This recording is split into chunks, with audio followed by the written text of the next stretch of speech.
Hello साथियों, आप सभी लोगों का आपके अपने यूट्यूब चैनल बोधपूर्ण एग्जाम क्लास पर स्वागत है।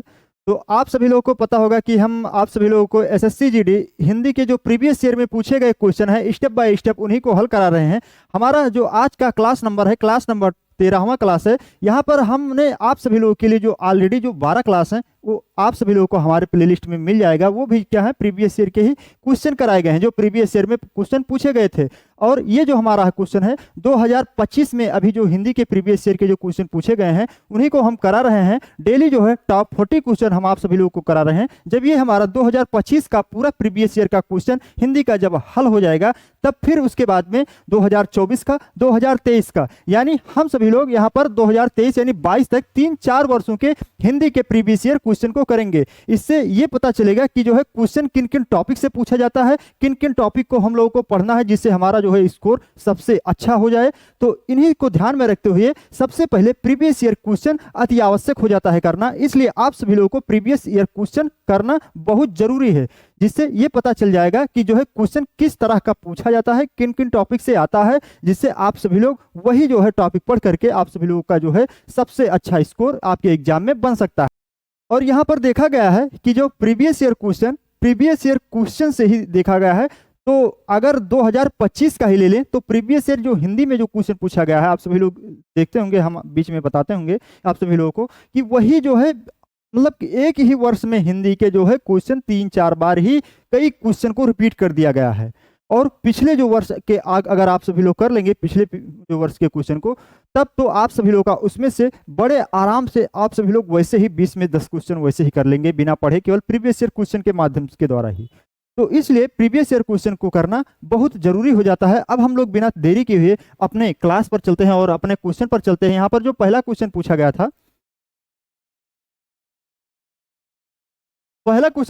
था, कि दिए गए वाक्यों के रेखांकित शब्दों के आधार पर संज्ञा की दृष्टि से अशुद्ध वाक्य का चयन करें। संज्ञा की दृष्टि से अशुद्ध वाक्य का चयन करें। यहाँ पर क्या दिया गया है, जो रेखांकित शब्द हैं, रेखांकित शब्दों के आधार पर संज्ञा की दृष्टि से अशुद्ध वाक्य का चयन करें। तो रेखांकित शब्द जैसे यहाँ पर भोली रेखांकित है, यहाँ पर शाबाशी है, यहाँ पर अहंकार है, यहाँ पर विनम्रता है। तो इन जो है शब्दों के आधार पर जो क्या करना है, संज्ञा की दृष्टि से कौन सा वाक्य अशुद्ध है, इन रेखांकित शब्दों के आधार पर उसको हमें क्या करना होगा, पहचानना होगा। तो यहाँ पर जो विनम्रता लिखा है और अहंकार है और शाबाशी है, ये तीनों वाक्य में यहाँ पर संज्ञा का जो है प्रयोग किया गया है।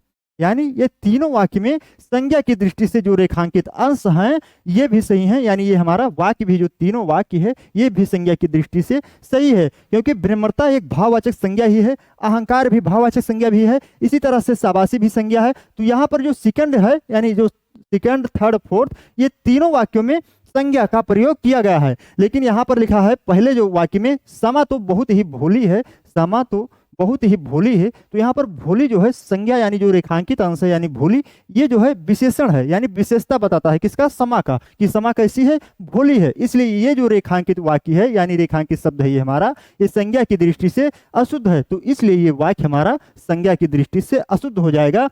इसलिए हमारा जो विकल्प, जो पहला यहाँ पर पहला विकल्प है, ये हमारा क्वेश्चन राइट हो जाएगा। पहला विकल्प हमारा राइट हो जाएगा। ठीक, फिर हम लोग अपने अगले क्वेश्चन पर चलते हैं। यहाँ पर जो अगला क्वेश्चन पूछा गया था, निम्नलिखित वाक्य को ध्यानपूर्वक पढ़ें और रेखांकित शब्द का पर्यायवाची अर्थ लिखें।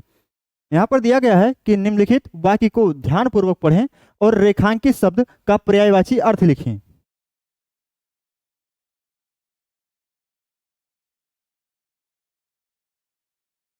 तो यहाँ पर जो क्वेश्चन में रेखांकित करके बताया गया था, दिया गया है निम्नलिखित वाक्य को ध्यानपूर्वक पढ़ें और रेखांकित शब्द का पर्यायवाची अर्थ लिखें। तो यहाँ पर जो वाक्य दिया है, यहाँ पर पिताजी इस बात से बेखबर थे कि उनका कोई पीछा करता है। यहाँ पर जो रेखांकित शब्द कौन सा है, बेखबर। तो इसका बेखबर का पर्यायवाची अर्थ क्या हो जाएगा, इन विकल्पों में से बेखबर का पर्यायवाची अर्थ क्या हो जाएगा। तो जैसे यहाँ पर दिया गया है कि पिताजी इस बात से बेखबर थे कि उनका कोई पीछा कर रहा है, तो बेखबर का पर्यायवाची क्या लुप्त हो जाएगा, या गाफिल, या अजानकार, या बेअंजीर। तो यहाँ पर यानी बेखबर यानी अनजान, यहाँ पर क्या हो जाता है, अनजान, अजानकार नहीं, अनजान, मतलब जानबूझकर अनजान बनना, मतलब जानते हैं पर अनजान बनते हैं। तो यानी बेखबर यानी अनसुना कर देते हैं, बेखबर हैं। तो यहाँ पर यानी बेफिक्र हैं, तो ये इसका जो पर्यायवाची का अर्थ ना बेनजीर होता है ना अजानकार। अजानकार मतलब होता है जो जानता ना हो लेकिन जानबूझ कर वो क्या कर रहे हैं, अनसुना या बेखबर कर रहे हैं यहाँ पर, तो ये अजानकार होगा नहीं।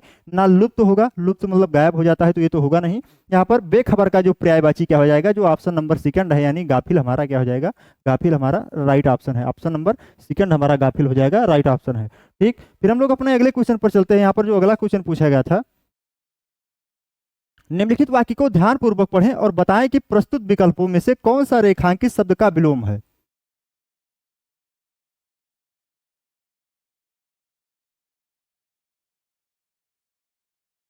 अगला जो क्वेश्चन पूछा गया था यहाँ पर दिया गया है, निम्नलिखित वाक्य को ध्यानपूर्वक पढ़ें और बताएं कि प्रस्तुत विकल्पों में से कौन सा विकल्प रेखांकित शब्द का विलोम शब्द है।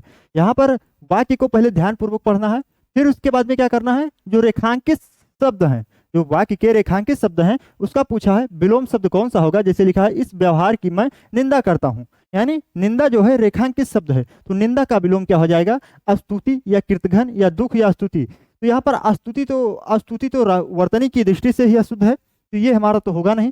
कृतघ्न, यहाँ पर कृतघ्न क्या हो जाता है, कृतज्ञ क्या हो जाता है, कृतज्ञ। कृतघ्न मतलब जो किए गए उपकारों को ना मानता हो, और कृतज्ञ मतलब जो किए गए उपकारों को मानता हो, यानी कृतज्ञ का विलोम क्या हो जाएगा, कृतज्ञ। और उसी तरह से दुख का जो विलोम आप सभी लोगों को पता ही होगा, दुख का विलोम क्या होता है, सुख हो जाता है। दुख का विलोम क्या हो जाता है, सुख हो जाता है, तो दुख का विलोम सुख। लेकिन वही बचा क्या, स्तुति। तो निंदा का जो विलोम क्या हो जाता है, निंदा का विलोम हमारा जो विकल्प चौथे में है, विकल्प जो चौथा है स्तुति, हमारा राइट हो जाता है, यानी निंदा का विलोम क्या हो जाएगा, स्तुति हो जाएगा। ठीक, फिर हम लोग अपने अगले क्वेश्चन पर चलते हैं। यहाँ पर जो अगला क्वेश्चन पूछा गया था, इंद्रियों को वश में रखने वाला, इंद्रियों को वश में रखने वाला उपरोक्त वाक्यांश के लिए एक शब्द होगा। जो ऊपर दिया गया वाक्यांश है, इसके लिए पूछा गया है एक शब्द क्या होगा, इंद्रियों को वश में करने वाला। तो यहाँ पर ऑप्शन दिया है, इंद्रिय जीत या इंद्रिय तीत या इंद्रिय निग्रह या इंद्राणी। तो ना इंद्रिय निग्रह होता है ना इंद्राणी, क्योंकि इंद्राणी का क्या मतलब होता है, इंद्र की पत्नी को इंद्राणी कहते हैं। लेकिन यहाँ पर जो इंद्रिय जीत और इंद्रिय तीत, इसमें आप सभी लोगों को कंफ्यूजन हो रहा होगा। तो यहाँ पर जो इंद्रियों को वश में रखने वाले, यानी इंद्रियों को वश में रखने वाले को हम लोग क्या कहते हैं, इंद्रिय। यहाँ पर देख लीजिएगा, या है बीच में, या है, इंद्रिय जित लिखा है, इंद्रिय जित, यानी जो विकल्प फर्स्ट है ये हमारा क्या हो जाएगा, राइट आंसर है इस वाक्य के लिए। इंद्रियों को वश में रखने वाला, इस वाक्यांश के लिए जो सबसे उचित विकल्प क्या हो जाएगा, इंद्रिय जीत। और यहाँ पर इंद्रिय तीत जो लिखा है, इसका अर्थ होता है इंद्रियों से परे, यानी जो इंद्रियों से परे हो उसे हम लोग क्या कहते हैं, इंद्रिय तीत कहते हैं। वहीं यहाँ पर पूछा गया था, और पहले जो शिफ्टों में जो पूछा गया था क्वेश्चन में, वहां पर विकल्पों में एक ऑप्शन और डाल दिया गया था, इंद्रजीत। कौन सा, इंद्रजीत। तो बहुत बच्चे यहाँ पर गलती कर देते हैं, क्योंकि यहाँ पर लिखा है इंद्रजीत, यानी इंद्र को जीतने वाला। इंद्र को जीतने वाले को क्या कहते हैं, इंद्रजीत कहते हैं।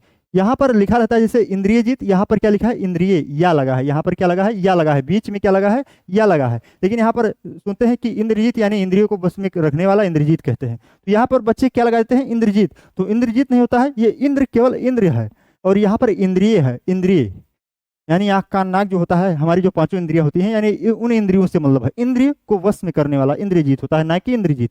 इंद्रजीत क्या होता है, इंद्र को जीतने वाला, तो ये नहीं होगा। इंद्रियों को वश में करने वाले के लिए क्या कहते हैं, इंद्रिय जीत। हमारा विकल्प फर्स्ट राइट है। ठीक, फिर हम लोग अपने अगले क्वेश्चन पर चलते हैं। यहाँ पर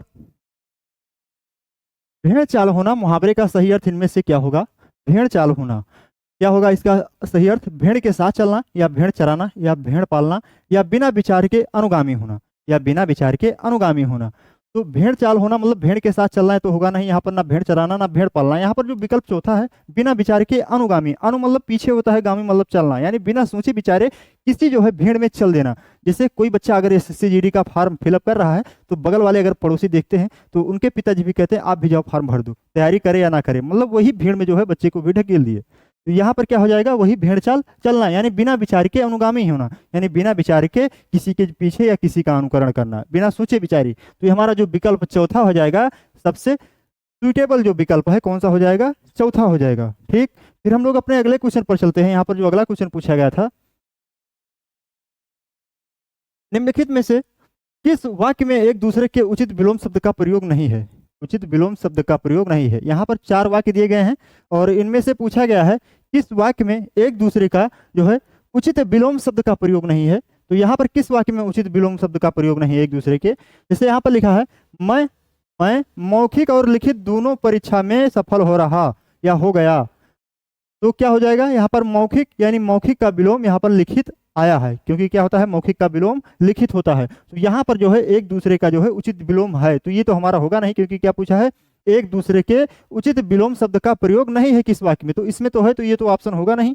फिर यहाँ पर जो दूसरा ऑप्शन है पराधीन भारत और स्वाधीन करने के लिए कई लोग शहीद हुए, तो यहाँ पर पराधीन मतलब पर अधीन मतलब दूसरे के अधीन, स्वाधीन मतलब अपने अधीन करने के लिए कई लोग शहीद हुए, तो यहाँ पर पराधीन का विलोम स्वाधीन। यहाँ पर जो सेकंड वाक्य है इसमें भी जो है उचित विलोम शब्द का प्रयोग हुआ है, तो ये भी हमारा विकल्प नहीं होगा सही।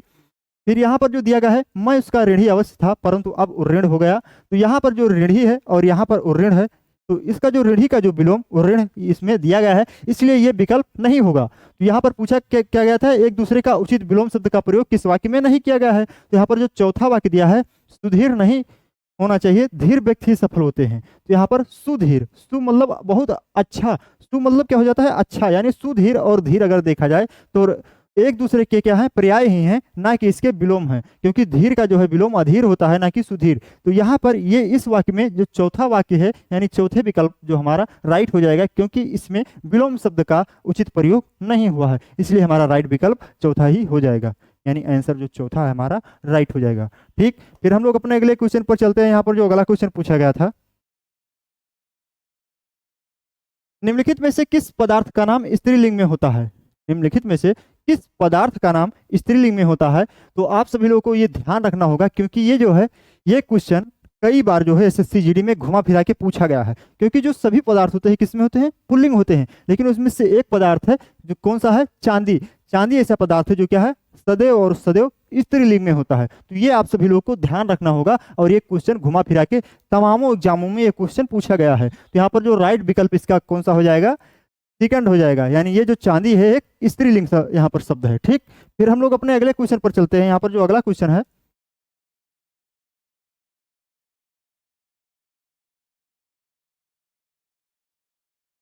रिक्त स्थान की पूर्ति सार्थक एक से करें। यहाँ पर दिया गया है जीवन में हमेशा लगा रहता है, यहाँ पर रिक्त स्थान है जीवन में हमेशा, फिर रिक्त स्थान है लगा रहता है, क्या लगा रहता है मेला या राग बिराग या अनाप शनाप या उबड़ खाबड़। तो यहाँ पर जो आप सभी लोग अपने भाव अर्थ के हिसाब से यानी आम बोलचाल के भाषा में अगर इस शब्द का प्रयोग करेंगे तो वैसे ही इसका जो है विकल्प आप सभी लोगों को मिल जाएगा कि कौन सा विकल्प सबसे उचित होना चाहिए। तो जैसे लिखा है जीवन में हमेशा लगा ही रहता है, क्या मेला लगा रहता है हमेशा या उबड़ खाबड़ या अनाप शनाप, तो ना मेला ना उबड़ खाबड़ ना अनाप शनाप, यहाँ पर जीवन में हमेशा क्या लगा रहता है राग एवं विराग, राग विराग लगा रहता है, क्या लगा रहता है राग विराग, यानी हमारा जो विकल्प सेकंड है हमारा सही हो जाएगा कि जीवन में हमेशा राग विराग लगा रहता है, यानी विकल्प सेकंड हमारा राइट हो जाएगा। फिर यहाँ पर जो अगला क्वेश्चन पूछा गया था, तुलसीदास जी द्वारा रचित रामचरितमानस फिर रिक्त स्थान है चारों दिशाओं में फैली है। तुलसीदास जी द्वारा रचित रामचरित जो मानस है चारों दिशाओं में फैली है, तो यहाँ पर क्या दिया गया है कि रिक्त स्थान की पूर्ति तत्सम शब्द द्वारा कीजिए, रिक्त स्थान की जो पूर्ति तत्सम शब्द द्वारा कीजिए। तो इनमें से जो है इनमें से कौन सा विकल्प इस रिक्त स्थान की पूर्ति करेगा, जो विकल्प इस रिक्त स्थान की पूर्ति करेगा उस वाक्य का वही विकल्प हमारा क्या हो जाएगा राइट हो जाएगा। जैसे लिखा है तुलसीदास जी द्वारा रचित रामचरितमानस की फिर रिक्त स्थान है चारों दिशाओं में फैली है, क्या कौरथ, यानी यहाँ पर कौरथ नहीं कीरथ, कीरथ, तो यहाँ पर कीरथ तो होगा नहीं क्योंकि ये तत्सम शब्द है नहीं। क्या कीर्ति, ये तो वर्तनी संबंधी अशुद्धि, ये तो होगा नहीं, या कीर्ति तो ये भी नहीं होगा। यहाँ पर कीर्ति, कीर्ति क्या है तत्सम शब्द भी है, और इस वाक्य में सबसे उचित शब्द देखा जाए तो कीर्ति ही यहाँ पर सबसे सटीक शब्द यहाँ वहां पर बैठता है, तो इसलिए विकल्प हमारा चौथा सबसे सटीक आंसर हो जाएगा, यानी कीर्ति। वर्तनी की दृष्टि से भी ये सही है, आप सभी लोग इसको ध्यान रखिएगा, कीर्ति इसी तरह से लिखा जाता है क्योंकि ये वर्तनी की दृष्टि से शुद्ध शब्द माना जाता है। क्योंकि आप सभी लोगों के जो अगले एग्जाम यानी 2026 में एग्जाम होगा, हो सकता है कीर्ति का ही जो है वर्तनी संबंधी शुद्धि पूछ ले, तो यहाँ पर ये ध्यान रखिएगा, यानी कीर्ति हमारा एक तत्सम शब्द है और इस वाक्य के रिक्त स्थान की पूर्ति कीर्ति ही करेगा, इसलिए विकल्प जो चौथा है हमारा क्या हो जाएगा राइट हो जाएगा।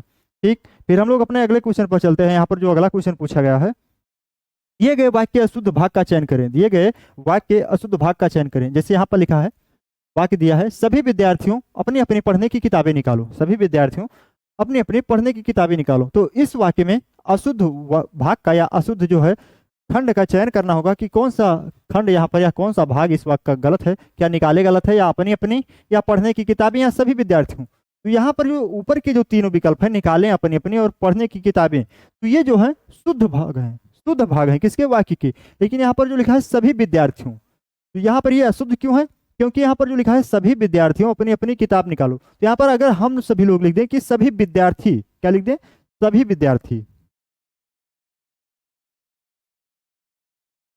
सभी सभी विद्यार्थी, तो यहाँ पर जो सभी विद्यार्थी लिखा है ये तो वैसे ही बहुवचन है, ये तो ऑलरेडी बहुवचन ही है। तो यहाँ पर विद्यार्थियों की क्या आवश्यकता थी, यहाँ पर विद्यार्थियों की कोई आवश्यकता नहीं थी। तो इसलिए यहाँ पर जो है यही जो है इस वाक्य का यही खंड जो है, यही भाग हमारा क्या है, गलत है। क्योंकि क्या होना चाहिए, सभी विद्यार्थी अपनी अपनी पढ़ने की किताबें निकालें, ना कि सभी विद्यार्थियों। इसलिए ये हमारा जो है आंसर राइट हो जाएगा, विकल्प चौथा। ठीक, फिर हम लोग अपने अगले क्वेश्चन पर चलते हैं। यहाँ पर जो अगला क्वेश्चन पूछा गया था, वर्तनी की दृष्टि से दिए गए वाक्य के त्रुटि वाले अंश को पहचान कीजिए। यहाँ पर वर्तनी से संबंधित जो है अशुद्धियां आप सभी लोगों के पेपर में भर भर के पूछा जाता है कि कौन सी जो है वर्तनी संबंधी जो है शब्द अशुद्ध हैं। तो यहाँ पर डायरेक्ट शब्द को नहीं दे दिया जाता है, जैसे कि कई परीक्षाओं में डायरेक्ट शब्द को ही दे दिया जाता है। लेकिन यहाँ पर क्या दिया जाता है, वाक्य के माध्यम से, यानी एक वाक्य जैसे यहाँ पर दिया है और उसमें जो है कोई शब्द जो है वर्तनी की दृष्टि से अशुद्ध होगा, उसी को पहचान के हमें जो है अपना जो है विकल्प सही करना होगा कि कौन सा जो है वर्तनी की दृष्टि से अशुद्ध शब्द है। तो यहाँ पर जो लिखा है, लोकतांत्रिक व्यवस्था में सरकार विधायिका के प्रति उत्तरदायी होता है। तो इस वाक्य में जो किस अंश में त्रुटि है, क्या लोकतांत्रिक व्यवस्था में या होती है, या के प्रति उत्तरदायी, या सरकार विधायिका, तो किस अंश में, तो इन्हीं केवल चारों विकल्पों में क्या होगा, अशुद्धि होगा। यहाँ पर इन्हीं चारों विकल्पों में से अशुद्धि कोई होगा। इस वाक्य के किसी जो है अंश के, ये इन्हें जो चारों विकल्पों में दिया गया है, इसी वाक्य का अंश दिया गया है। तो इसी वाक्य के अंश में जो ये चारों विकल्प दिए गए हैं, इन्हीं में किसी में वाक्य में, यानी वाक्य के अंश में अशुद्धि होगा, तो उसी को पहचानना होगा। तो यहाँ पर जो लोकतांत्रिक व्यवस्था लिखा है ये सही लिखा है वर्तनी की दृष्टि से। ठीक, ये इसी तरह से होती है तो ये तो सही लिखा ही है। सरकार विधायिका, ये भी सही लिखा है। लेकिन यहाँ पर के प्रति उत्तरदायी जो लिखा है, अब आप सभी लोग ध्यान पूर्वक देखें, के प्रति उत्तरदायी ये वर्तनी की दृष्टि से अशुद्ध है। क्यों है, क्योंकि यहाँ पर उत्तरदायी, यहाँ पर दायी लिखा है, उत्तरदायी इस तरह से लिखा जाता है, ना कि उत्तरदायी लिखा जाता है। उत्तरदायी इस तरह से लिखा जाता है, ना कि ये उत्तरदायी लिखा जाता है। ठीक, तो ये हमारा जो है वर्तनी की दृष्टि से अशुद्ध क्या है, शब्द है। तो इसलिए हमारा जो राइट जो विकल्प कौन सा हो जाएगा, तीसरा। कौन सा विकल्प, तीसरा, क्योंकि पूछा क्या गया था, वर्तनी की दृष्टि से दिए गए वाक्य त्रुटि वाले अंश को पहचाने। तो के प्रति यहाँ पर उत्तरदायी, उत्तरदायी हमारा क्या है, गलत है। इसलिए हमारा जो right answer option number third हो जाएगा।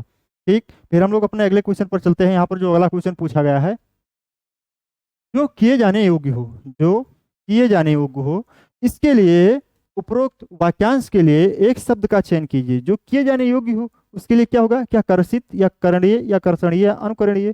तो यहाँ पर कर्षित तो होगा नहीं, ना कर्षणीय होगा, ना अनुकरणीय कि अनुकरण किए जाने योग्य हो। यहाँ पर जो किए जाने योग्य हो पूछा गया है, तो जो किए जाने योग्य हो उसे हम लोग क्या कहते हैं, करणीय कहते हैं। इसलिए यहाँ पर जो विकल्प सेकंड है हमारा इस क्वेश्चन का सबसे सटीक आंसर क्या है, सेकंड विकल्प है। ठीक, फिर हम लोग अपने अगले क्वेश्चन पर चलते हैं।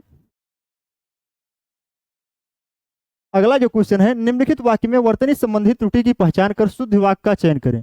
यहाँ पर जो दिया गया है कि इस जो वाक्य में वर्तनी संबंधी जो है अशुद्धियां दी गई हैं, उसको पहचान करके यहाँ पर शुद्ध वाक्य को चयन करना है कि इन चारों वाक्यों में से कौन सा वर्तनी से संबंधी यहाँ पर इस वाक्य के त्रुटि को ठीक करता है। यानी इस वाक्य में क्या है, वर्तनी संबंधी अशुद्धियां हैं किसी शब्द में, तो इस वाक्य के वर्तनी से संबंधी अशुद्धियों को इन चारों विकल्पों में से कौन सा वाक्य जो है सही करता है, वही पूछा गया है। तो जैसे यहाँ पर लिखा है, मदारी के इशारों पर बंदर कर्तव्य दिखा रहा था। मदारी के इशारों पर बंदर कर्तव्य दिखा रहा था। तो यहाँ पर आप सभी लोग को दिख रहा होगा, लग रहा होगा कि सब जो है सही है वर्तनी की दृष्टि से, यहाँ पर कोई गलती नहीं है। लेकिन यहाँ पर गलती है, क्योंकि यहाँ पर जैसे लिखा है, मदारी के इशारों पर बंदर कर्तव्य दिखा रहा था, तो यहाँ पर इशारों पे बड़ी का नहीं बल्कि छोटी का मात्रा होना चाहिए। यहाँ पर इशारों इस तरह से होना चाहिए, इशारों, इशारों इस तरह से होना चाहिए, ना कि इस तरह से। तो इसलिए ये क्या है, वर्तनी की दृष्टि से क्या है, वर्तनी की दृष्टि से यहाँ पर इशारों जो है गलत है। तब अब आप सभी लोग देख सकते हैं यहाँ पर लिखा है मदारी, यहाँ पर तो पहले मदारी ही लिख दिया गया है, इसलिए ये तो गलत हो जाएगा, यानी ये वाक्य भी हमारा गलत हो जाएगा। ठीक, यहाँ पर जो सेकंड विकल्प है मदारी के इशारों, यानी यहाँ पर फिर बड़ी का मात्रा लगा है, इसलिए ये गलत हो जाएगा। यहाँ पर मदारी के, यहाँ पर मदारी के इशारों, मदारी के इशारों पर बंदर करतब दिखा रहा था, ये विकल्प हमारा सही हो जाएगा। लेकिन यहाँ पर देखिए मदारी यहाँ पर फिर लिखा है, फिर यहाँ पर ये भी नहीं हो सकता, यानी ये हमारा विकल्प नहीं हो सकता। यानी हमारा जो सबसे सुटेबल यानी सबसे उपयुक्त जो आंसर कौन सा हो जाएगा, विकल्प थर्ड, यानी हमारा जो सबसे उपयुक्त जो विकल्प है थर्ड हो जाएगा। यानी वर्तनी की दृष्टि से ये हमारा वाक्य इस वाक्य को क्या करता है, शुद्ध करता है। मदारी के इशारों पर बंदर करतब दिखा रहा था, हमारा जो विकल्प थर्ड है ये वर्तनी की दृष्टि से जो ऊपर दिए गए वाक्य को क्या कर देता है, शुद्ध कर देता है। ठीक, फिर हम लोग अपने अगले क्वेश्चन पर चलते हैं। यहाँ पर जो अगला क्वेश्चन पूछा गया था, निम्नलिखित वाक्यांश के लिए सार्थक शब्द चुनिए। यहाँ पर एक वाक्यांश दिया गया है और पूछा गया है इस वाक्यांश के लिए सार्थक शब्द को चुनना है। जैसे लिखा है साथ साथ पढ़ाई किए हुए, इस वाक्यांश के लिए एक सार्थक शब्द कौन सा हो जाएगा इन चारों विकल्पों में से, या सहपाठी, या सहभागी, या सहकर्मी, या सहयात्री। तो सहयात्री मतलब साथ साथ यात्रा करने वाला, तो ये तो होगा नहीं। सहकर्मी, साथ साथ जो है कर्म या किसी काम को करने वाले को सहकर्मी कहते हैं, तो इसलिए होगा नहीं, क्योंकि पूछा क्या गया है साथ साथ पढ़ाई जो किया हो। सहभागी, जो साथ साथ में हर एक कार्य में जो भाग लेता है उसे हम लोग क्या कहते हैं, सहभागी। यहाँ पर सहपाठी, सह मतलब साथ साथ, पाठी मतलब पठन पाठन करने वाला, यानी जो साथ साथ पढ़ाई किया हो उसे हम लोग क्या कहते हैं, सहपाठी कहते हैं। इसलिए हमारा जो विकल्प जो फर्स्ट है हमारा राइट हो जाएगा। ठीक, साथ साथ पढ़ाई किए हुए हैं, इसके इसके इस वाक्यांश के लिए एक शब्द क्या हो जाएगा, सहपाठी हमारा सबसे उचित यानी सर्वोचित विकल्प ऑप्शन जो फर्स्ट हो जाएगा। ठीक, फिर हम लोग अपने अगले क्वेश्चन पर चलते हैं। यहाँ पर जो अगला क्वेश्चन पूछा गया था, तो यहाँ पर जो अगला क्वेश्चन पूछा गया है, वरदान शब्द का विलोम क्या होगा, अनुदान, या अभिशाप, या देय, या वर।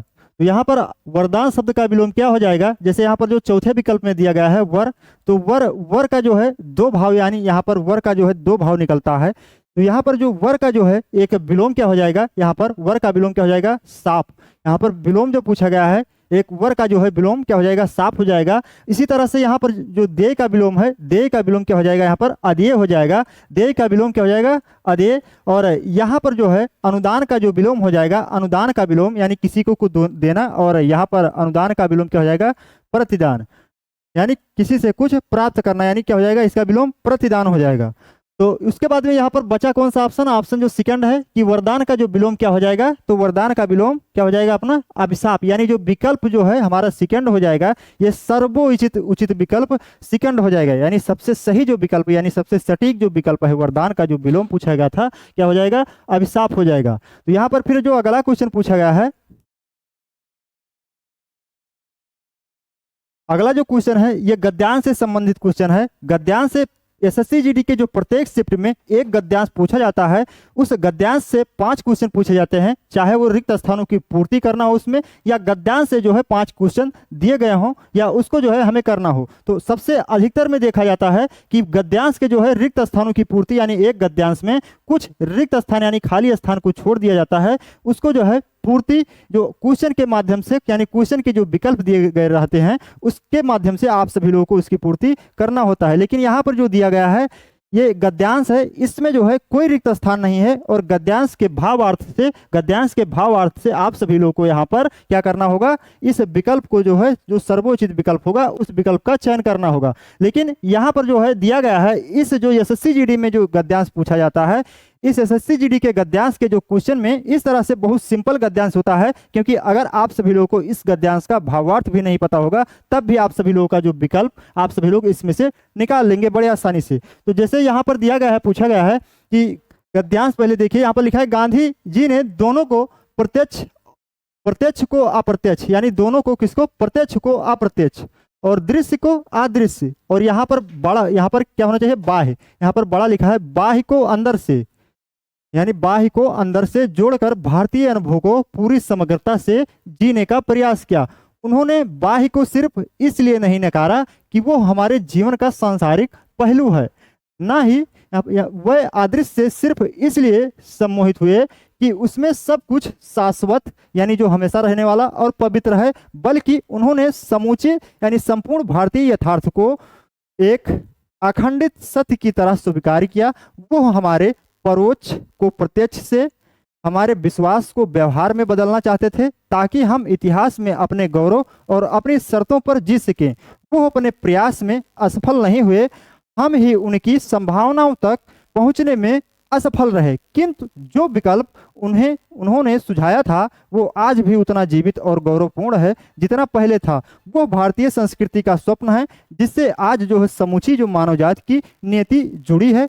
क्या समय रहते हम उससे चुनने का साहस जुटा पाएंगे? तो यहाँ पर जो गांधी जी ने जिन जिन मार्गों को अपनाया था, अपनी विचारधाराओं में जिन जिन मार्गों को अपनाया था, उसके बारे में इस गद्यांश के द्वारा उनके मार्गों को, गांधी जी के मार्गों का जो है वर्णन किया गया है कि गांधी जी ने किन किन मार्गों को अपनाया था। तो यहाँ पर जैसे क्वेश्चन में दिया गया है, गांधी जी ने दोनों को यानी प्रत्यक्ष को अप्रत्यक्ष से, दृश्य को अदृश्य से, बाह्य को अंदर से जोड़कर किस अनुभव की पूरी समग्रता से जीने का प्रयास किया। तो यहाँ पर क्वेश्चन के माध्यम से देख सकते हैं, यहाँ पर लिखा है पहले शुरुआत में ही गांधी जी ने दोनों को, प्रत्यक्ष को अप्रत्यक्ष से, दृश्य को अदृश्य से, अंदर को, यहाँ पर बाह्य को अंदर से जोड़कर भारतीय, यहाँ पर क्या लिखा है, भारतीय अनुभव, क्या लिखा है, भारतीय अनुभव को पूरी समग्रता से जीने का प्रयास किया। तो यहाँ पर विकल्प में क्या दिया गया है, भारतीय अनुभव या विदेशी अनुभव या यूरोपीय अनुभव या अमेरिकी अनुभव। तो यहाँ पर जो पहला विकल्प है कि भारतीय अनुभव, क्योंकि यहाँ पर जो गद्यांश में क्या दिया गया है, भारतीय अनुभव को इन्होंने समग्रता से यानी पूरे अनुभव की समग्रता से जीने का प्रयास किया। तो यहाँ पर जो विकल्प फर्स्ट है हमारा सबसे सटीक जो है विकल्प फर्स्ट ही हो जाएगा। फिर यहाँ पर जो दिया गया है, जो सेकंड जो क्वेश्चन है कि जो उपरोक्त गद्यांश है, यानी यहाँ पर जो गद्यांश दिया गया है का उचित शीर्षक क्या हो जाएगा। जैसे लिखा है गांधी का मार्ग या भारतीय अनुभव या मानव जात या प्रत्यक्ष परोक्ष। तो जैसा कि हमने आप सभी लोगों को पहले ही बता दिया कि यहाँ पर जो गांधी जी अपने मार्ग के बारे में यहाँ पर क्या बता रहे हैं, अपने मार्ग के बारे में। तो यहाँ पर जो विकल्प फर्स्ट है हमारा, जो विकल्प फर्स्ट इस गद्यांश के लिए सबसे उचित शीर्षक हो जाएगा। फिर इसी तरह से यहाँ पर जो थर्ड क्वेश्चन है कि समूचे भारतीय यथार्थ को एक, यहाँ पर फिर रिक्त स्थान है, सत्य की तरह स्वीकार किया है, रिक्त स्थान की पूर्ति करें। तो समूचे भारतीय यथार्थ को, तो यहाँ पर आप सभी लोग देख सकते हैं गद्यांश में कहाँ पर है, यहाँ पर, यहाँ से लिखा है कि बल्कि उन्होंने समूचे भारतीय किसको, यथार्थ को एक अखंडित सत्य की तरह स्वीकार किया, एक अखंडित सत्य की तरह क्या किया, स्वीकार किया। तो यहाँ पर क्या भरना चाहिए, प्रत्यक्ष सत्य को या अखंडित सत्य को या परोक्ष सत्य को या खंडित सत्य को। तो क्या हो जाएगा, अखंडित सत्य को क्या किया, सत्य की तरह स्वीकार किया। यानी जो विकल्प हमारा तीसरा है इस क्वेश्चन का सबसे उपयुक्त विकल्प तीसरा ही होगा। फिर जो चौथा है, गांधी जी हमारे परोक्ष को प्रत्यक्ष में, हमारे विश्वास को व्यवहार में बदलना चाहते थे ताकि क्या हो जाए। तो यहाँ पर लिखा है देखिए, बल्कि उन्होंने समूचे भारतीय यथार्थ को एक अखंडित सत्य की तरह स्वीकार किया। वो हमारे, यहाँ से लिखा है वो हमारे, वो कौन, गांधी जी। गांधी जी हमारे परोक्ष को प्रत्यक्ष से, हमारे विश्वास को व्यवहार में क्या करना चाहते थे, बदलना चाहते थे ताकि, यहाँ से जो है, ताकि यहाँ से शुरुआत है, ताकि हम इतिहास में अपने गौरव और अपनी शर्तों पर जी सकें, ताकि हम इतिहास में अपने गौरव और अपने शर्तों पर जी सकें। तो किस विकल्प में है, हम इतिहास में अपनी इच्छा से जी सकें, या हम इतिहास में अपनी संभावनाओं से जी सकें, या हम इतिहास में अपने अतीत की तरह जी सकें, या चौथा जो विकल्प है हम इतिहास में अपने गौरव और अपनी बातों यानी शर्तों पर जी सकें। यानी जो चौथा विकल्प है सबसे सटीक विकल्प चौथा हो जाएगा, ऑप्शन नंबर, यहाँ पर क्वेश्चन नंबर चौथे के लिए। ठीक, फिर यहाँ पर जो पांचवा जो क्वेश्चन है, संधि से एक क्वेश्चन पूछ लिया गया है, क्योंकि एसएससी जीडी में देखा जाता है संधि से क्वेश्चन ना के बराबर बनता है, लेकिन यहाँ पर जो गद्यांश में एक क्वेश्चन संधि से संबंधित दे दिया गया है। तो यहाँ पर आप सभी लोगों को पूरा संधि पढ़ने की जरूरत नहीं है, क्योंकि एक ही क्वेश्चन यहाँ पर पूछा गया है और किसी भी शिफ्ट में जो पिछला जो है क्वेश्चन पेपर हुआ था उसमें नहीं पूछा गया था। जैसे लिखा है, प्रत्यक्ष शब्द में किस संधि का प्रयोग हुआ है, यण स्वर संधि या गुण स्वर संधि या वृद्ध स्वर संधि या दीर्घ स्वर संधि।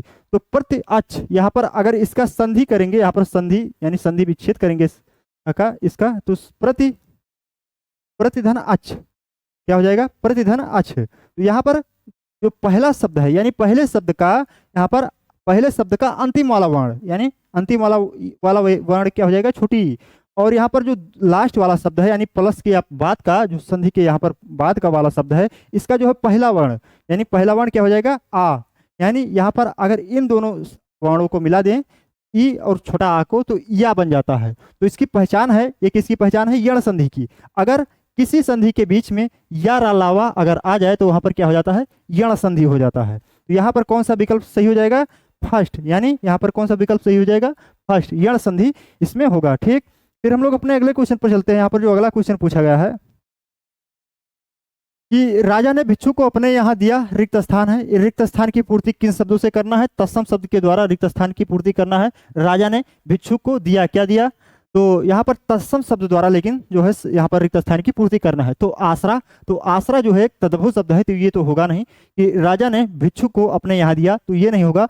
आश्रम, तो ये तो गलत होगा क्योंकि राजा ने भिक्षु को अपने यहाँ आश्रम, तो ये तो होगा नहीं ना। यहाँ पर आश्रय, तो ये भी नहीं होगा। यहाँ पर क्या दिया? आश्रय दिया। ये जो है आश्रय, ये जो लिखा है ये क्या लिखा है? एक तत्सम शब्द है, तत्सम शब्द भी है आश्रय, और इसलिए जो हमारा विकल्प थर्ड हो जाएगा ये हमारा राइट हो जाएगा। क्योंकि इस वाक्य में अगर देखा जाए राजा ने भिक्षु को अपने यहाँ आश्रय दिया, यानी सबसे जो है उचित विकल्प तीसरा ही हमारा इस वाक्य के लिए हो जाएगा। और ये क्या है? एक तत्सम शब्द भी है, इसलिए हमारा विकल्प थर्ड ही सबसे सही विकल्प है।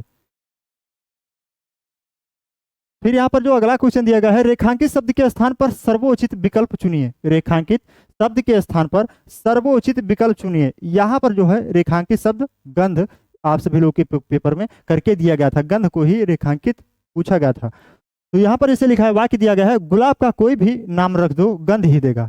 गुलाब का कोई भी नाम रख दो गंध ही देगा। तो इस जो रेखांकित शब्द है गंध, यानी इसके लिए सर्वोचित विकल्प का जो है चयन करना है आप सभी लोग को इन विकल्पों के माध्यम से। तो कौन सा विकल्प इस जो रेखांकित जो शब्द है इसके लिए सबसे सटीक शब्द हो जाएगा? तो यहाँ पर ऑप्शन फर्स्ट में दिया है चुभन, सुगंध या दुर्गंध या कटी। तो गुलाब का कोई भी नाम रख दो, वो क्या देता है? गंध, नहीं सुगंध। यहाँ पर जो सेकंड विकल्प है हमारा राइट हो जाएगा, ना कि दुर्गंध, ना कि कटी, ना कि चुभन। यहाँ पर जो विकल्प सेकंड है हमारा सबसे सटीक विकल्प हो जाएगा। ठीक, फिर हम लोग अपने अगले क्वेश्चन पर चलते हैं। यहाँ पर जो अगला क्वेश्चन पूछा गया है, निम्नलिखित वाक्यांश से सार्थक शब्द का चुनाव करें। एक वाक्यांश दिया गया है, बहुत सिंपल वाक्यांश है, और ये जो है एसएससी जीडी 2025 में ही 3 बार जो है रिपीट करके पूछा गया है। जिसे लिखा है जो बूढ़ा ना हो, जो बूढ़ा ना हो। तो इस वाक्यांश के लिए सबसे सार्थक शब्द कौन सा हो जाएगा? यहाँ पर ऑप्शन में दिया गया है अमर या पुष्ट या युवा या अजर। तो यहाँ पर जो अमर तो होगा नहीं, जो कभी मरे ना, तो ये तो होगा नहीं। यहाँ पर क्या दिया है? जो बूढ़ा ना हो। तो पुष्ट, तो इस जो बूढ़ा ना हो इसके लिए तो होगा नहीं, फर्स्ट पुष्ट। यहाँ पर युवा तो होगा नहीं। यहाँ पर जो लिखा है चौथा जो ऑप्शन है अजर, यानी जो बूढ़ा ना हो उसके लिए एक इस क्या शब्द है? जो बूढ़ा ना हो उसके लिए एक शब्द अजर हो जाएगा हमारा। यहाँ पर राइट जो विकल्प जो है चौथा हो जाएगा। कौन सा? चौथा जो है राइट विकल्प हो जाएगा। ठीक, फिर जो अगला क्वेश्चन यहाँ पर जो पूछा गया है, वर्तनी की दृष्टि से दिए गए वाक्य के किस अंश में त्रुटि है चयन करें। वर्तनी की दृष्टि से वाक्य के किस अंश में त्रुटि है चयन करें। जैसे यहाँ पर एक वाक्य दे दिया गया है, क्योंकि वर्तनी संबंधी जो है अशुद्धियां पूछी जाती हैं डायरेक्ट शब्द के माध्यम से नहीं, बल्कि वाक्य के माध्यम से। आप सभी लोग को उसमें वाक्य के द्वारा, वाक्य में जो है कुछ शब्द में, यानी वाक्य के कुछ अंश में या वाक्य के खंड में कहीं पर जो है शब्द की कोई वर्तनी संबंधी अशुद्धियां रहती हैं, वही जो है वर्तनी संबंधी अशुद्धियों को पहचान करना होता है कि कौन से जो है वाक्य के किस खंड या अंश में जो है वर्तनी संबंधी अशुद्धि है। तो वही यहाँ पर पूछा गया है। इसे वाक्य लिखा है कि अनिष्ट की आशंका से नीमा का कलेजा कांप उठा। यहाँ पर अनिष्ट लिखा है, तो यहाँ पर क्या इसमें नीमा का कलेजा में अशुद्धि है वर्तनी संबंधी। तो यहाँ पर जो नीमा का कलेजा, यहाँ पर वर्तनी से संबंधी अशुद्धि कोई नहीं है। यहाँ पर ये वर्तनी संबंधी शुद्ध शब्द है, यहाँ पर शुद्ध वाक्य का अंश है। यहाँ पर कांप उठा भी शुद्ध है, आशंका भी शुद्ध है। लेकिन यहाँ पर अनिष्ट की, यहाँ पर अनिष्ट, यहाँ पर जो ठा लिखा है ये ठा नहीं बल्कि अनिष्ट जो है वर्तनी की दृष्टि से अनिष्ट लिखा जाता है, ना कि अनिष्ट। इसलिए यहाँ पर जो विकल्प सेकंड हो जाएगा हमारा ये राइट हो जाएगा, क्योंकि यहाँ पर अनिष्ट नहीं होना चाहिए। क्या होना चाहिए? अनिष्ट होना चाहिए। अनिष्ट की आशंका से नीमा का कलेजा कांप उठा। तो वर्तनी की दृष्टि से अनिष्ट, जो इस वाक्य के एक अंश का अनिष्ट का जो है वर्तनी की दृष्टि से ये शब्द अशुद्ध है, इसलिए हमारा विकल्प सेकंड ही क्या हो जाएगा? सही हो जाएगा। अब हम लोग अपने अगले क्वेश्चन पर चलते हैं। यहाँ पर जो अगला क्वेश्चन पूछा गया है कि हम स्वाधीन भारत में रहते हैं। तो ये सबसे सिंपल क्वेश्चन है, स्वाधीन भारत। तो स्वाधीन का क्या पूछा गया है? यहाँ पर विलोम शब्द, कि स्वाधीन का विलोम क्या होगा? स्व मतलब खुद के, अधीन मतलब अधीन, मतलब खुद के अधीन, मतलब अपने किसी के अधीन नहीं है। और यहाँ पर इसका जो विलोम क्या हो जाएगा? पराधीन। तो पर मतलब दूसरे के अधीन, मतलब किसी दूसरे के कोई अधीन है। यहाँ पर यही जो हमारा क्या हो जाएगा? विकल्प राइट हो जाएगा, यानी फर्स्ट पराधीन। ना अधीन हो जाएगा, ना श्रेष्ठ, ना गुलाम। कौन सा? स्वाधीन का विलोम क्या हो जाएगा? पराधीन। ये जो है पहला जो शिफ्ट में हमने आप सभी लोग को जो कराया था, यही जो विलोम पहले ही शिफ्ट में पूछा गया था। तो देख लीजिए आप सभी लोग 2025 में ही उसी जो किसी शिफ्ट के जो है क्वेश्चन आपस में रिपीट हो गए हैं, लगभग 3 से 4 क्वेश्चन ऑटोमेटिक वैसे। तो यहाँ पर क्या लिखा है, स्वाधीन यानी पराधीन, स्वाधीन का विलोम पराधीन, ये पहले भी रिपीट हुआ था, 2025 में ही 3 बार पूछा गया है, तो ये क्वेश्चन क्या हुआ है, रिपीट ही हुआ है। यहाँ पर जो मुहावरा पूछा गया है, मुहावरे और उसके अर्थ के लिए सही विकल्प चुने। मुहावरा क्या दिया गया है, अंग अंग ढीला होना, या अंग अंग ढीला होना। तो इस मुहावरे के लिए सही अर्थ क्या हो जाएगा, बिल्कुल नहीं थकना, या थक जाना, या अंग टूटना, या थक कर सो जाना। तो अंग अंग ढीला होना मतलब थक कर सो जाना, ये तो होगा नहीं। यहाँ पर बिल्कुल नहीं थकना, तो अंग अंग वैसे ढीला है तो बिल्कुल नहीं थकना, तो ये तो होगा नहीं। या अंग टूटना, तो ये तो मुहावरा है, क्योंकि मुहावरा कहा जाता है किसी बात को लेकर के। मुहावरे और उसके अर्थ कौन सा हो जाएगा इस मुहावरे के लिए, तो थक जाना, यानी थक जाना हमारा सबसे, इस जो है मुहावरे के लिए सबसे सटीक जो है अर्थ क्या हो जाएगा, थक जाना, यानी जो विकल्प सेकंड है हमारा राइट हो जाएगा। फिर जो अगला क्वेश्चन यहाँ पर पूछा गया है,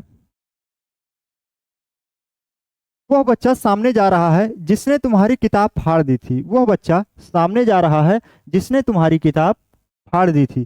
तो वाक्य में निहित विशेषण है, वाक्य में निहित विशेषण है अनिश्चयवाचक सार्वनामिक विशेषण, या संबंधवाचक सार्वनामिक विशेषण, या संकेतवाचक सार्वनामिक विशेषण, या प्रश्नवाचक सार्वनामिक विशेषण। तो यहाँ पर वाक्य में क्या कह रहा है, वह बच्चा सामने जा रहा है जिसने तुम्हारी किताब फाड़ दी थी, यानी यहाँ पर क्या बता रहा है, संबंध को दर्शा रहा है कि वो बच्चा जो है सामने जो जा रहा है वो तुम्हारी किताब क्या कर दी थी, फाड़ दी थी, यानी संबंध, यानी किताब को फाड़ने और उस बच्चे का जो है संबंध आपस में बता रहा है। तो इसलिए यहाँ पर क्या हो जाएगा, संबंधवाचक जो सार्वनामिक विशेषण हमारा सबसे सटीक विकल्प यानी सेकंड हो जाएगा।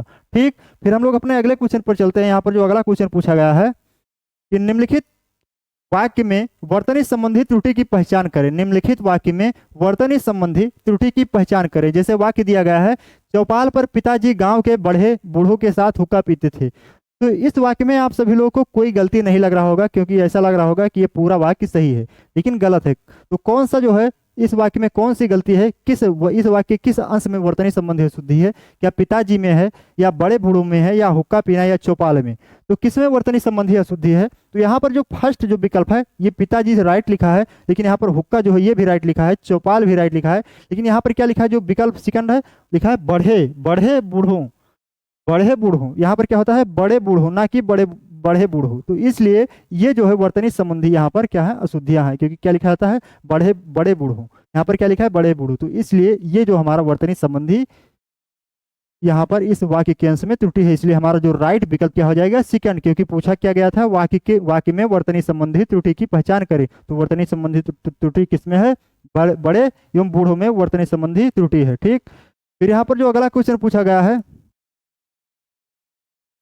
निम्नलिखित वाक्य में रेखांकित खंड के स्थान पर प्रयुक्त होने वाले सबसे उपयुक्त विकल्प का चयन करें। यहाँ पर जो एक वाक्य दिया गया है, इसमें रेखांकित यानी रेखा द्वारा अंकित करके बताया गया है कि इसमें जो है इसके स्थान पर इन विकल्पों में से सबसे सर्वोचित जो है विकल्प कौन सा हो जाएगा। क्योंकि यहाँ पर जैसे लिखा है वो छोड़कर चला भोजन गया, तो ये आप सभी लोगों को वैसे सब कुछ उल्टा पुल्टा लग रहा होगा। तो यहाँ पर इसके लिए सबसे उचित इन विकल्पों में से कौन सा होगा, ये भाव अर्थ के माध्यम से बड़ी आसानी से आप सभी लोग इन विकल्पों में से चयन कर सकते हैं, और आप सभी लोगों का सबसे सटीक जो है आंसर आ जाएगा। जैसे वो छोड़कर चला गया भोजन यहाँ पर लिखा है, तो वो चला भोजन छोड़कर गया, या वो भोजन चला छोड़कर गया, या भोजन छोड़कर चला, या छोड़कर चला। तो क्या हो जाएगा यहाँ पर, वो भोजन छोड़कर चला गया, यानी वो भोजन छोड़कर चला गया। यहाँ पर जो थर्ड विकल्प है हमारा, इसका जो है सबसे उचित जो विकल्प थर्ड हो जाएगा, यानी रेखांकित खंड के स्थान पर सबसे प्रयुक्त जो विकल्प भोजन छोड़कर चला गया, यानी वो भोजन छोड़कर चला गया, ना कि वो छोड़ चला भोजन गया। ठीक, फिर हम लोग अपने अगले क्वेश्चन पर चलते हैं। यहाँ पर जो अगला क्वेश्चन दिया गया है, वाक्य रेखांकित शब्द को नीचे दिए गए शब्दों में से सर्वोचित शब्द से परिवर्तित करें। यहाँ पर जो वाक्य दिया गया है इसमें क्या पूछा गया है कि जो रेखांकित शब्द हैं, वाक्य में जो रेखांकित शब्द हैं, रेखांकित शब्द कौन सा है, जैसे लिखा है अधिक खा लेने के चलते मेरा हाल आज बुरा हो गया, यहाँ पर बुरा है। तो लिखा है ये जो रेखांकित शब्द है चलते, इस शब्द के स्थान पर इन वाक्यों में से यानी इन विकल्पों में से जो 4 विकल्प दिए गए हैं, फर्स्ट सेकंड थर्ड, तो इन विकल्पों में से सर्वोचित जो है विकल्प कौन सा हो जाएगा, यानी सर्वोचित इस विकल्प को हमें क्या करना है, परिवर्तित करना है। किसको, चलते को, क्योंकि यहाँ पर ये चलते जो लिखा है इस वाक्य में इसका जो है सही भावार्थ चलते नहीं दे रहा है। यहाँ पर चलते में। तो जैसे यहाँ पर लिखा अधिक खा लेने के चलते, तो चलते के स्थान पर क्या हम बदले रख दें तो ये वाक्य शुद्ध हो जाएगा, या वास्ते या संग या कारण। तो यहाँ पर आप सभी लोगों को वैसे ही दिख रहा होगा कि यहाँ पर चलते के स्थान पर अगर इन तीनों जो है शब्द को रखेंगे तो सही भावार्थ नहीं देगा, ना बदले का, ना वास्ते का, ना संग का। लेकिन ये जो चौथा विकल्प है, चौथा यानी कारण, चौथा विकल्प अगर कारण को यहाँ पर रख दें, यानी अधिक खा लेने के कारण मेरा हाल आज बुरा है, तो ये जो हमारा विकल्प सबसे उचित विकल्प हो जाएगा। तो इसलिए चौथा जो ऑप्शन है हमारा राइट हो जाएगा। ठीक, ये एसएससी जीडी 2025 में ये क्वेश्चन पूछा गया था। फिर जो अगला क्वेश्चन है यहाँ पर कि गर्मियों में कभी किसी पर नहीं गई, यहाँ पर गर्मियों में कभी किसी, फिर रिक्त स्थान है, पर नहीं गई, कहाँ नहीं गई, उचित सार्थक, यहाँ पर दिया क्या गया है नीचे, उचित सार्थक निरर्थक शब्द युग्म से वाक्य पूर्ण करें। सार्थक एवं निरर्थक शब्द से युग्म के, यानी यहाँ पर क्या दिया है, सार्थक एवं निरर्थक शब्द युग्म से वाक्य क्या करना है, पूर्ण करना है। जैसे गर्मियों में कभी किसी पर नहीं गई, तो यहाँ पर जो आप सभी लोगों को भाव अर्थ के माध्यम से, यहाँ पर जो इस तरह का रिक्त स्थान होता है, इस तरह का रिक्त स्थान की पूर्ति भाव अर्थ के माध्यम से करना होता है। क्योंकि आप सभी लोग यहाँ पर उस वैसे ही यहाँ पर नहीं निकाल सकते हैं, वैसे ही जो है इस क्वेश्चन का जो है हल नहीं कर सकते हैं, क्योंकि ये क्वेश्चन जो है भाव अर्थ के द्वारा, यानी जो आप सभी लोगों को वास्तव में प्रतीत होता हो वही हमारा क्या हो जाएगा, सही हो जाएगा। जैसे यहाँ पर अगर हम सभी लोग यहाँ पर जो फर्स्ट ऑप्शन है इसको रख के देख लें, जैसे लिखा है गर्मियों में कभी किसी नदी नाले पर नहीं गई, तो ये तो होगा नहीं, क्योंकि कोई नदी नाले पर नहीं जाता है, तो इसलिए ये विकल्प जो फर्स्ट है ये तो होगा नहीं। यहाँ पर गर्मियों में कभी किसी घर वर पर नहीं गई, तो यहाँ पर ये भी इसके लिए, क्योंकि गर्मियों में कभी किसी के, यहाँ पर गर्मी पूछ रहा है, क्या पूछ रहा है, गर्मी। तो यहाँ पर गर्मी के लिए, यानी इसके गर्मी का भाव समझ के हमें क्या करना होगा, इन चारों विकल्पों में से जो सबसे उचित विकल्प होगा उसको चुनना होगा। फिर यहाँ पर है जमीन समीन, तो ये तो बिल्कुल नहीं होगा। और यहाँ पर जो थर्ड है पहाड़ वहाड़, क्योंकि अधिकतर जो है गर्मियों में लोग कहाँ जाते हैं, पहाड़ों वहाड़ों पर जाते हैं, तो यहाँ पर क्या है, पहाड़ एक सार्थक शब्द है लेकिन वहाड़ का कोई अर्थ नहीं है, तो इसलिए यहाँ पर ये पहाड़ और वहाड़, यानी पहाड़ एक सार्थक शब्द है, वहाड़ एक निरर्थक शब्द है। तो ये जो वाक्य दिया है, इस वाक्य की सर्वोचित विकल्प जो पूर्ति करने वाला यहाँ पर शब्द युग्म है, पहाड़ और वहाड़ हो जाएगा, यानी हमारा सबसे उचित विकल्प थर्ड हो जाएगा। ठीक, फिर जो अगला क्वेश्चन पूछा गया है, यहाँ पर जो अगले क्वेश्चन में पूछा गया है कि निम्नलिखित वाक्य को ध्यानपूर्वक पढ़ें और चिन्हित शब्द का पर्यायवाची अर्थ लिखें। जैसे लिखा है, भैया ने इस बात का खंडन किया कि दहेज लेना हमारी परंपरा है। भैया ने इस बात का खंडन किया कि दहेज लेना हमारी परंपरा है। तो यहाँ पर क्या दिया गया है, जो चिन्हित यानी रेखांकित जो शब्द है, इसका पर्यायवाची शब्द क्या हो जाएगा। जैसे भैया ने इस बात का खंडन किया, तो चिन्हित यानी जो रेखांकित शब्द है क्या है, खंडन है, तो इसका पर्यायवाची शब्द गंभीरता तो होगा नहीं, खंडन किया यानी उसको क्या किया, अस्वीकार किया। खंडन मतलब अस्वीकार किया कि हमारे यहाँ क्या है, दहेज लेने की, यहाँ पर क्या है, खंडन किया कि दहेज लेना देना हमारी परंपरा है, यानी उस बात को खंडित किया, यानी अस्वीकार किया कि हमारे यहाँ दहेज नहीं लिया जाता है। तो यहाँ पर क्या है, ना त्रास होगा, हास तो होगा नहीं, यानी अस्वीकार किया। यहाँ पर इसके लिए जो है यानी खंडन का क्या हो जाएगा, सबसे उचित यहाँ पर पर्याय अस्वीकार हो जाएगा। फिर यहाँ पर जो अगला क्वेश्चन पूछा गया है, अगले क्वेश्चन में पूछा गया है कि निम्न में से कौन सा शब्द पुल्लिंग नहीं है, निम्न में से कौन सा शब्द पुल्लिंग नहीं है। जैसे ऑप्शन फर्स्ट में दिया है वचन या याचना या आवास या समाज, तो यहाँ पर पुल्लिंग और स्त्रीलिंग शब्द की जांच करने के लिए आप सभी लोग किसी शब्द में मेरा या मेरी या अच्छा या अच्छी या होता है या होती है या किसी शब्द को अगर पकड़ लें तो उसमें कोई वाक्य उसके माध्यम से पूर्ण कर दें, तो ये आप सभी लोग को पता चल जाएगा कि ये शब्द क्या है, स्त्रीलिंग है या पुल्लिंग है। तो यहाँ पर जैसे लिखा है सेकंड वाक्य, अगर सेकंड ही वाक्य यहाँ पर शब्द पकड़ लें, जैसे लिखा है याचना, तो याचना की जाती है, याचना की जाती है यानी की जाती है, तो यहाँ पर की जाती है यानी स्त्रीलिंग का जो है यहाँ पर भाव दे रहा है, इसलिए ये विकल्प सेकंड ही हमारा क्या हो जाएगा, राइट हो जाएगा, यानी जो ये बाकी के तीनों जो ऑप्शन है क्या हो जाएंगे, पुल्लिंग हो जाएंगे। ठीक, फिर हम लोग अपने अगले क्वेश्चन पर चलते हैं। यहाँ पर जो अगला क्वेश्चन पर पूछा गया है कि निम्नलिखित में से किस वाक्य में एक दूसरे के उचित विलोम शब्द का प्रयोग नहीं है। यहाँ पर 4 वाक्य दिए गए हैं, 4 वाक्य दिए गए हैं और इसमें से पूछा गया है कि इन चारों वाक्यों में से किस वाक्य में उचित विलोम शब्द का प्रयोग नहीं किया गया है। तो इन चारों वाक्यों में से सबसे पूछा गया है कि उचित विलोम शब्द का प्रयोग नहीं किस वाक्य में नहीं किया गया है। तो जैसे यहाँ पर लिखा है चौथे विकल्प में उत्कर्ष और अपकर्ष एक दूसरे के विलोम है, तो उत्कर्ष का विलोम अपकर्ष होता है, तो ये चौथा विकल्प तो है हमारा नहीं होगा, क्योंकि यहाँ पर विलोम है ये इस वाक्य में, लेकिन यहाँ पर पूछा क्या गया है, किस वाक्य में एक दूसरे का उचित विलोम शब्द का प्रयोग नहीं किया गया है। क्योंकि आप सभी लोगों को अपने पेपर में यानी अपने एग्जाम के टाइम एग्जाम हॉल में क्वेश्चन को बड़ी आसानी से पढ़ना होगा, नहीं तो आप सभी लोगों का क्वेश्चन गलत हो जाएगा। क्योंकि आप सभी लोग देखेंगे कि उचित विलोम होगा, बस किसी भी वाक्य में उचित विलोम, क्योंकि 3 वाक्य में दिया है, बस किसी में लगा के चले आएंगे, आप सभी लोग का क्वेश्चन क्या हो जाएगा, गलत हो जाएगा। ठीक, तो यहाँ पर क्या दिया गया है, उचित विलोम शब्द का प्रयोग नहीं है। जिसमें उचित विलोम शब्द का प्रयोग नहीं होगा वही विकल्प हमारा क्या हो जाएगा, राइट हो जाएगा। ठीक, तो उत्कर्ष और अपकर्ष एक दूसरे के विलोम है, तो ये इसमें तो विलोम है, तो इसलिए ये हमारा क्वेश्चन ऑप्शन नहीं हो सकता। यहाँ पर जो थर्ड है उत्तीर्ण, उत्तीर्ण का तो अनुत्तीर्ण विलोम होता है, इसलिए ये भी ऑप्शन नहीं होगा। योगी का विलोम भोगी होता है, इसलिए ये जो है ऑप्शन नहीं होगा। लेकिन ऐच्छिक का विलोम क्या होता है, ऐच्छिक का विलोम अनैच्छिक होता है, ना कि वैकल्पिक होता है। तो इसलिए इसमें जो है इस वाक्य में यानी फर्स्ट जो विकल्प में उचित विलोम शब्द का प्रयोग नहीं किया गया है, इसलिए हमारा यही जो विकल्प फर्स्ट है राइट हो जाएगा। ठीक, हमारा विकल्प फर्स्ट है, ये हमारा राइट है। फिर यहाँ पर जो अगला क्वेश्चन पूछा गया है, अगले क्वेश्चन में कि निर्झर एवं प्रपात का पर्याय है, निर्झर एवं प्रपात का पर्याय है। तो ये तो आप सभी लोगों को पता ही होगा कि निर्झर एवं प्रपात किसका पर्याय है, नदी का तो होगा नहीं, ना झील का होगा, ना सरोवर का। यहाँ पर निर्झर एवं प्रपात किसका पर्याय है, झरने का पर्याय है, ना कि नदी के, ना झील का, ना सरोवर का। तो आज का ये हमारा टॉप 35 क्वेश्चन जो है कंप्लीट हो चुका है। अब हम आप सभी लोगों से अपने नेक्स्ट क्लास में मिलते हैं, तब तक के लिए जय हिंद, धन्यवाद।